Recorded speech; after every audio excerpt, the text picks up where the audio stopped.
Little is known about the Omicron variant of COVID-19 that is causing worldwide panic and last week's stock market crash. Except that it's a reminder of the importance of people getting vaccinated. Vaccination can help prevent such variants from evolving in the first place, and vaccinated people are probably still much safer than the unvaccinated people on the face of the variant.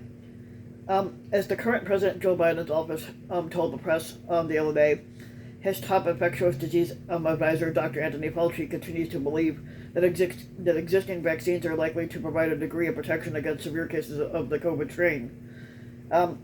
Vaccines can save lives and are the best path forward to ending the pandemic and returning to normal. And despite this, or really because of this, Republicans not only continue to sabotage efforts by the Biden administration to get the public vaccinated, but they are doubling down on their sabotaging. As Axios reported Monday morning, the concerted efforts to keep shots from going in arms have escalated in red states, with Republican politicians now openly bribing constituents not to get vaccinated. Republican officials around the country are testing a creative mechanism to build loyalty with unvaccinated Americans while undermining the Biden administration mandates. Unemployment benefits, the short piece explains, like Florida, Iowa, Kansas, and Tennessee, have changed their unemployment insurance rules to allow workers who are fired or quit over vaccine mandates to receive their government benefits. Since early spring, a number of commentators have been pointing out that Republican politicians and media are deliberately undermining Biden's pandemic response by convincing their base to reject the vaccines. The reason isn't particularly mysterious. The Republicans understand that if death rates remain high, the economic recovery remains stagnant, and unpleasant mitigation measures like mask mandates and school shutdowns continue into 2022, a pandemic-weary public is going to start blaming the guy in charge for not doing more to fix that situation. But still, there are many who simply refuse to believe that Republicans could be this sinister despite the overwhelming evidence to the contrary. Now, in August, Jonathan Chait of New York Magazine scoffed that Republican COVID denialism is idiocy and not a plot. He continues to insist on this take, tweeting Sunday that to argue otherwise is overrating the intelligence of the Republican Party base. And this is an incoherent argument, as crooked media editor Brian Butler pointed out, as it requires believing that gullible people are somewhat impervious to manipulation, when easy to manipulate is literally what defines gullibility. But even the New York Times, which has a long-standing habit of refusing to accept the depths of depravity of Republicans that will sink to this, it's facing up to this grim reality.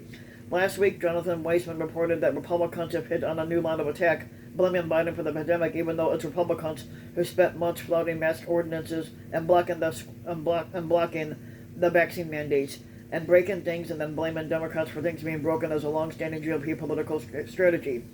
And it works because, as Paul Krugman of the New York Times recently explained, voters tend to support the incumbent party when things are going well, as opposed to if things are going badly. So when the GOP is out of power, they would do what they can to make bad things happen, knowing Democrats will be blamed. So it has been on the economy, and so it has been on the pandemic. Now, there's a scary new variant that could prolong the pandemic, and many Republicans can barely hide their glee. Senator Ted Cruz of Texas continues to bash Dr. Fauci, tweeting on Sunday that he's an unelected technocrat who has distorted science and facts in order to exercise authoritarian control over millions of Americans, and spreading a repulsive conspiracy theory insinuating that Fauci somehow had a hand in creating it.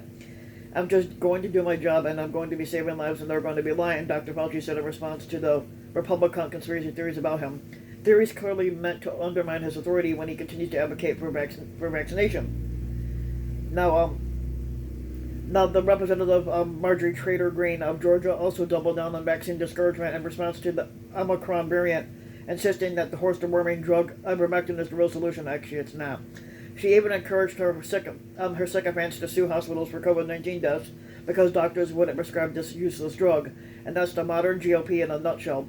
First, get people killed by telling them to refuse vaccines, and then blame the only people who actually tried to save those lives for the deaths.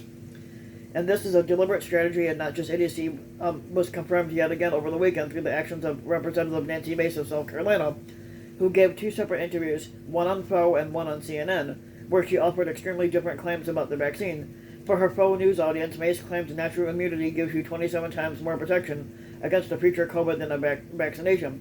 And then on CNN, while trying to hoodwink the Jonathan Chaits of the world into thinking Republicans aren't that bad, she claims she wanted to get people vaccinated.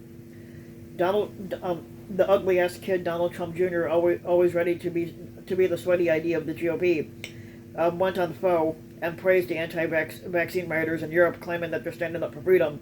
In reality, it has little to do with freedom and more to do with the far Republican groups in Europe spreading the same conspiracy theories about the vaccine as the people are doing in America. This is the same GOP that has supported Donald Trump despite his attempted coup and instigating the violent riots on the Capitol back in January. Indeed, this is the same party that, inspired by Trump, is rewriting the election laws and reorganizing election boards to make it far easier for Trump to succeed if he plans on trying to steal the election in 2024. And they do not care one bit about this country or its people, just their own pursuit of power. So of course the emergence of a new COVID-19 variant, which could kill way more people, isn't giving them any pause.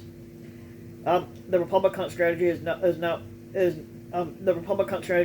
is what it has been for months. Encourage the base to reject the vaccination and to spread COVID-19 with the hopes that the ruling republic will blame Democrats and punish them at the ballot box in the 2022 midterms. The frightening thing is the GOP's nakedly pro-COVID strategy may very well work, especially if this new variant draws out the pandemic for that much longer. So if you like the video, give the video a like and subscribe to my channel, RBW King, and also hit the notification bell so that you know if a new video comes out, and thanks for listening.